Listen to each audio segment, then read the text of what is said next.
সবাইকে আমি মোহাম্মদ জাওয়াদ আছি আপনাদের সাথে। আজকে আমরা আরেকটা ভিডিও নিয়ে হাজির হয়েছি এসকিউএল প্র্যাকটিসের। আমরা এসকিউএল প্র্যাকটিস 1 করেছি। এছাড়াও আমরা ডাটাবেসের বেসিক সম্পর্কে জেনেছি। আমাদের এই সিরিজটা কিন্তু সুন্দরভাবে চলছে। আপনারা যদি ফার্স্ট 2টা ভিডিও না দেখে থাকেন অবশ্যই দেখে নেবেন। এগুলো খুবই ইম্পর্টেন্ট বেসিকটা ক্লিয়ার করার জন্য। তাহলে আমরা দেখতে পাচ্ছি যে কেউ যদি আগের ভিডিওটা দেখে থাকো তাহলে সেই ভিডিওতে আমি কিন্তু এটা প্র্যাকটিস করিয়েছিলাম যে কিভাবে সবগুলো কলাম সিলেক্ট করা যায় একটা টেবিল থেকে। সেখানে আমরা কোয়েরিও লিখেছিলাম এবং সুন্দরভাবে প্রিন্টও হয়ে গিয়েছিল। অবশ্যই আগের ভিডিওটা দেখে তারপরে এই ভিডিওতে আসবেন, ঠিক আছে? আর যদি এই ভিডিওটা অলরেডি ওপেন করে থাকেন তাহলে তো এটা দেখে তারপর অন্য ভিডিওগুলো দেখেন। আচ্ছা, তো আমরা আজকে সেকেন্ড যে প্র্যাকটিসটা রয়েছে এই ওয়েবসাইটের সেকেন্ড প্র্যাকটিসে চলে যাব। আচ্ছা, এখানে কোয়েশ্চেনটা কি বা এখানে কি আমরা শিখবো সেটা হচ্ছে কিভাবে আমরা স্পেসিফিক কলাম, ধরো একটা টেবিলে 10টা 20টা কলামও থাকতে পারে, তাই না, বড় বড় ডাটাবেসে।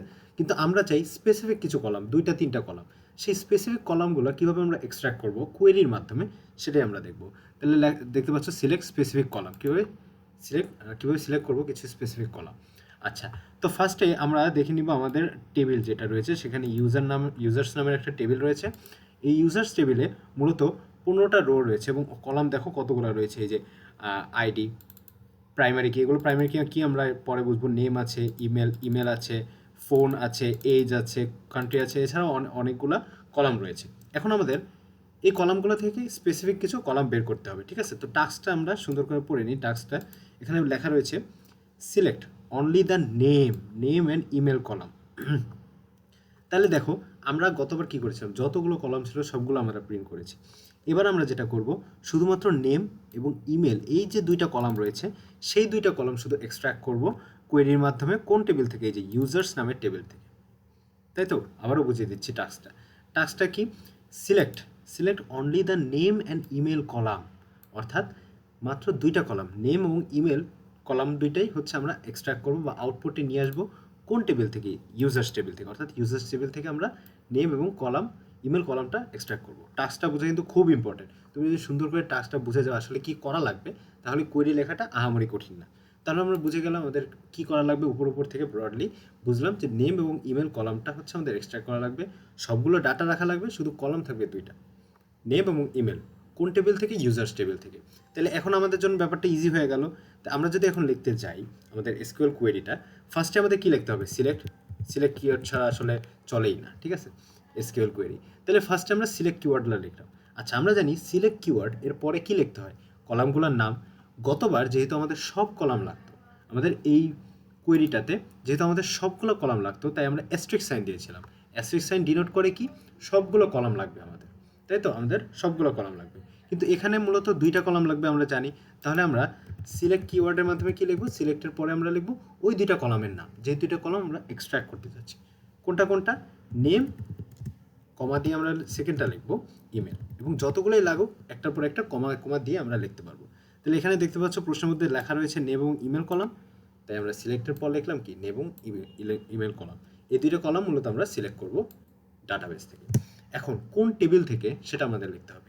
তাহলে প্লেন ইংলিশের মতো আমরা ফ্রম, অর্থাৎ কোথা থেকে, অর্থাৎ কোন টেবিল থেকে আমরা নিব এই 2টা কলাম সেটাও কিন্তু এখানে লেখা রয়েছে। দেখো টাস্কে লেখা রয়েছে select only the name and email column from the users table থেকে। তাহলে আমরা আমাদের টেবিলের নামটা দিয়ে দেবো ইউজার্স। তাহলে এটা হচ্ছে ইউজার্স হচ্ছে কি আমাদের টেবিলের নাম, তারপর নেম এবং ইমেল এই 2টা হচ্ছে আমাদের কলামের নাম, যে 2টা আমরা এক্সট্র্যাক্ট করব, এবং সিলেক্ট হচ্ছে কিওয়ার্ড। এই সিলেক্টের মাধ্যমে মূলত আমাদের কলামগুলো সিলেক্ট হয়। সিলেক্ট কিওয়ার্ডের মাধ্যমে আমরা বলতেছি বা অর্ডার করছি বা কমান্ড দিচ্ছি যে শুধু এই 2টা কলামে তথ্যগুলো আমাকে এক্সট্র্যাক্ট করে দাও। যখন আমরা এটা করে ফেললাম তখনই আমরা এখন দেখব আউটপুটটা কী আসে। আমাদের এক্সপেক্টেড আউটপুট যেটা সেটার সাথে আমাদের রানিং আউটপুটটা মিলে কিনা। যদি মিলে যায় তাহলে আমাদের কোয়েরিটা সঠিক হয়েছে, তাই না? আমি গত ক্লাসে বলেছিলাম এসকিউএলের কোয়েরি অনেকভাবে লিখেই একটা আউটপুট আনা যায়। তো যেটাই লেখো যদি আউটপুটটা এক্সপেক্টেড আসে তার মানে আমাদের কোয়েরি লেখাটা হয়েছে বা কোয়েরিটা সঠিক ছিল। আচ্ছা, তাহলে কীভাবে দেখব? এই যে হোয়াইট ব্যাকগ্রাউন্ডে যে রান কমান্ডটা রয়েছে বা রান কোয়েরি কমান্ডটা বা রান কোয়েরি বাটনটা সেখানে আমাদের প্রেস করা লাগবে। তো চলো প্রেস করি। প্রেস করার পর দেখতে পাচ্ছ ইয়াহু, এখানে লেখা রয়েছে correct your query produced the expected result. আমাদের টাস্ক যেটা বলা হয়েছিল সেই টাস্ক অনুযায়ী আমাদের রেজাল্টটা প্রডিউস হয়ে গেছে। কী আসছে দেখো তো, এই যে আউটপুটের নেম এবং ইমেল এই 2টা কলামেরই তথ্য আসছে, আমরা এটাই চাচ্ছিলাম, এবং এই 2টা কলামের সবগুলো তথ্য সবার তথ্যই কিন্তু আসছে, যেটা আমাদের এক্সপেক্টেড ছিল। তাহলে আই গেস তোমরা এই প্র্যাকটিস প্রবলেমটাও বুঝে গিয়েছো হোপফুলি। তো এই ধরনের প্র্যাকটিস প্রবলেম চলতেই থাকবে। যদি এই কোয়েরি নিয়ে কোনো কমপ্লেন থাকে বা এই টাস্ক নিয়ে তোমরা এই টাস্কটা বুঝো নাই, বা কোনো কোয়েরি এসকিউএল কোয়েরি নিয়েও তোমাদের যদি কোনো কোয়েরি থাকে, তাহলে অবশ্যই কমেন্টে জানাবা। আমি কমেন্টের রেসপন্স করার সর্বোচ্চ চেষ্টা করব, এবং এই প্লেলিস্টটা চলতে থাকবে ইনশাআল্লাহ। এসকিউএল প্লেলিস্টটা আমরা শেষ করবই। ঠিক আছে, সে পর্যন্ত পাশে থাকো, সুস্থ থাকো। দেখা হবে অন্য কোনো ভিডিওতে, অন্য কোনো প্র্যাকটিস প্রবলেম নিয়ে। এছাড়াও পাইথনের কিছু ভিডিও আছে, তোমরা চাইলে দেখতে পারো। So best of luck, best wishes. দেখা হবে আবার ইনশাল্লাহ। দোয়া করে আমার জন্য। আল্লাহ হাফেজ।